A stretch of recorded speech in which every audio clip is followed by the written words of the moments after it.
দারুচিনির উপকারিতা ও তা নিয়ে কিছু কথা। দারুচিনি একটি সুগন্ধি মশলা যা হাজার বছর ধরে বিশ্বের বিভিন্ন প্রান্তে খাদ্য ও চিকিৎসা দুই ক্ষেত্রেই ব্যবহৃত হচ্ছে। এর বৈজ্ঞানিক নাম সিনামোমাম ভেরাম।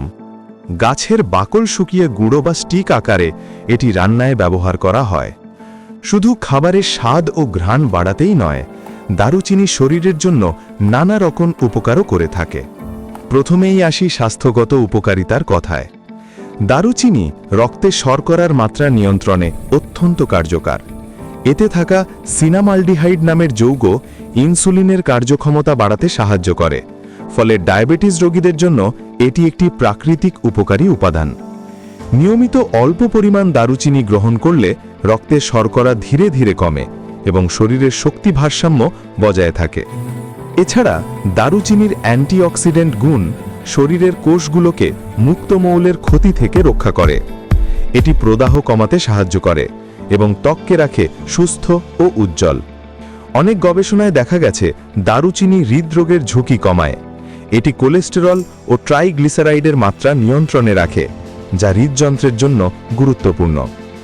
দারুচিনির অ্যান্টিব্যাকটেরিয়াল ও অ্যান্টিফাঙ্গাল গুণও আছে। এটি মুখের দুর্গন্ধ দূর করতে সাহায্য করে, সংক্রমণ প্রতিরোধ করে এবং হজমে সহায়তা করে। অনেকেই ঠান্ডা কাশি বা গলা ব্যথা হলে গরম পানিতে দারুচিনি মিশিয়ে পান করেন। এটি প্রাকৃতিকভাবে শরীর গরম রাখে ও সর্দি কাশি উপশমে সাহায্য করে। এছাড়া দারুচিনি মস্তিষ্কের কার্যক্ষমতা উন্নত করতে ভূমিকা রাখে। কিছু গবেষণায় দেখা গেছে এটি স্মৃতিশক্তি বাড়ায় ও মনোযোগ ধরে রাখতে সহায়তা করে।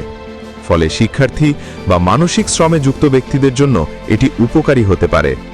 তবে সবকিছুর মতো দারুচিনিও পরিমিত মাত্রায় গ্রহণ করা উচিত।